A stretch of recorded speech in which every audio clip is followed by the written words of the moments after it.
नमस्कार, मैं Ravish Kumar.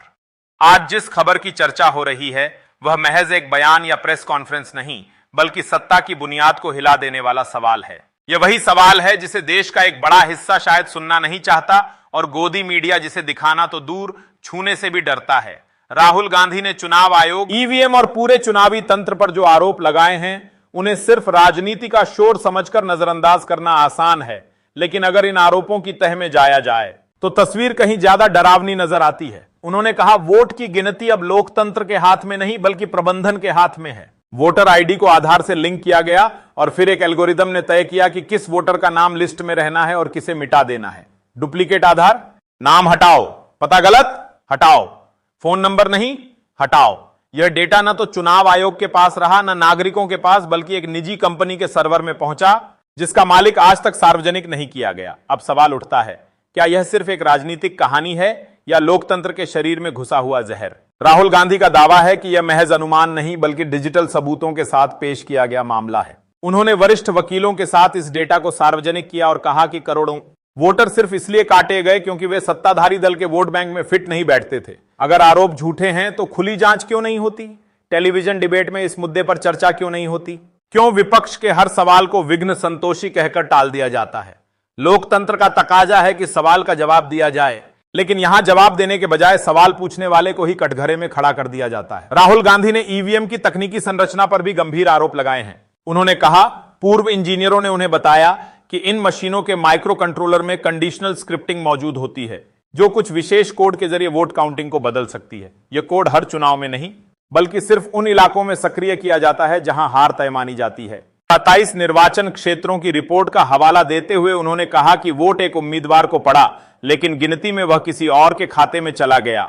Digital forensic report के बावजूद चुनाव आयोग कहता है, मशीनें पूरी तरह सुरक्षित हैं। यह वैसा ही है जैसे कोई आपको थप्पड़ मारे और फिर कहे, घबराइए मत, यह तो बस हवा का झोंका था। अब मीडिया का रवैया देखिए। इस प्रेस कॉन्फ्रेंस को देश के बड़े चैनलों ने नॉन न्यूज वर्दी इवेंट बताया, लेकिन उसी दिन अगर प्रधानमंत्री ने एक रोड शो किया तो 45 मिनट का बुलेटिन तुरंत तैयार हो गया। यही है लोकतंत्र की मीडिया व्याख्या, जहां सत्ता का कार्यक्रम खबर है, लेकिन सत्ता पर सवाल पूछना खबर नहीं है। चुनाव आयोग की जांच पर भी सवाल हैं।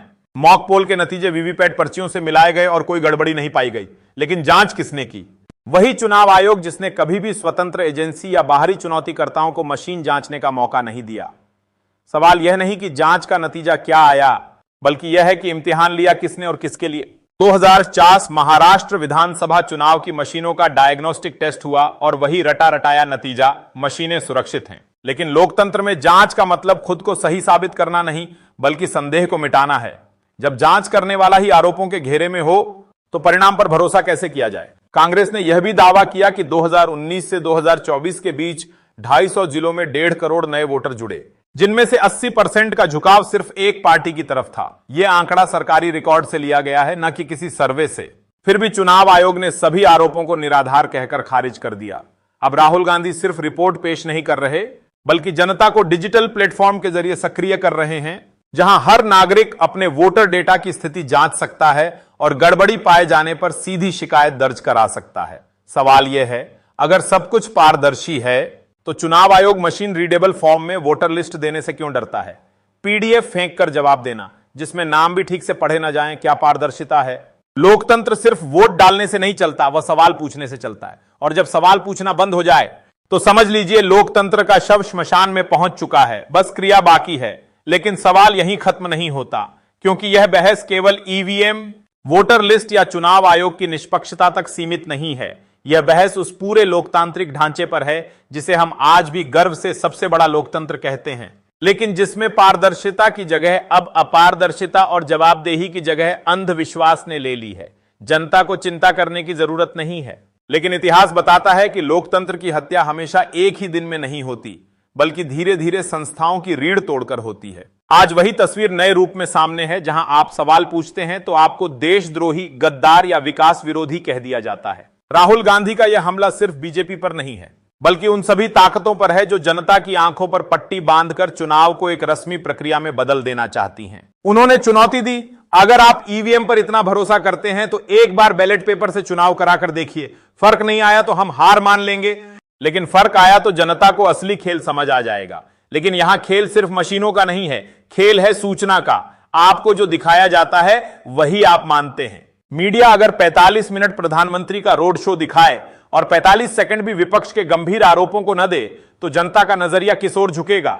यही वजह है कि चुनाव अब सिर्फ वोटिंग बूथ पर नहीं बल्कि टीवी स्क्रीन और मोबाइल के फ्रंट पेज पर भी लड़े जाते हैं। और एक बात समझ लीजिए, जब जांच उसी के हाथ में हो जिस पर आरोप है तो नतीजा पहले से तय होता है। यह वैसा ही है जैसे कोई छात्र अपनी परीक्षा खुद ले और खुद ही रिजल्ट भी बना दे। नकल का सवाल ही नहीं उठेगा क्योंकि परीक्षक और परीक्षार्थी एक ही है। अब कांग्रेस ने एक नया मोर्चा खोल दिया है, मेरा वोट मेरा हक के बाद एक डिजिटल प्लेटफॉर्म जहां आम नागरिक अपने वोट का ट्रैक रिकॉर्ड देख सकेगा। राहुल गांधी का कहना है, अगर सिस्टम आपको नहीं बताएगा कि आपका वोट दर्ज हुआ या नहीं तो जनता खुद डेटा तैयार करेगी। यह लोकतंत्र का डिजिटल विद्रोह है। लेकिन असली सवाल यही है, क्या चुनाव आयोग इस विद्रोह को जगह देगा या इसे तकनीकी बहानों में दबा देगा? इतिहास गवाह है कि सत्ता के कानों तक सवाल की आवाज पहुंचना ही सबसे बड़ा खतरा होता है। और यही वजह है कि लोकतंत्र में सबसे पहले सवाल करने की ताकत छीनी जाती है। अब मामला सिर्फ एक चुनाव या एक पार्टी का नहीं है, मामला है इस व्यवस्था के भविष्य का। जिस दिन जनता ने सवाल पूछना बंद कर दिया उसी दिन यह पूरा ढांचा महज एक चुनावी तमाशा बनकर रह जाएगा। और तब कोई भी यह दावा नहीं कर पाएगा कि यहां लोकतंत्र है, क्योंकि लोकतंत्र सिर्फ मतपेटी में नहीं बल्कि जनता के मन में होता है।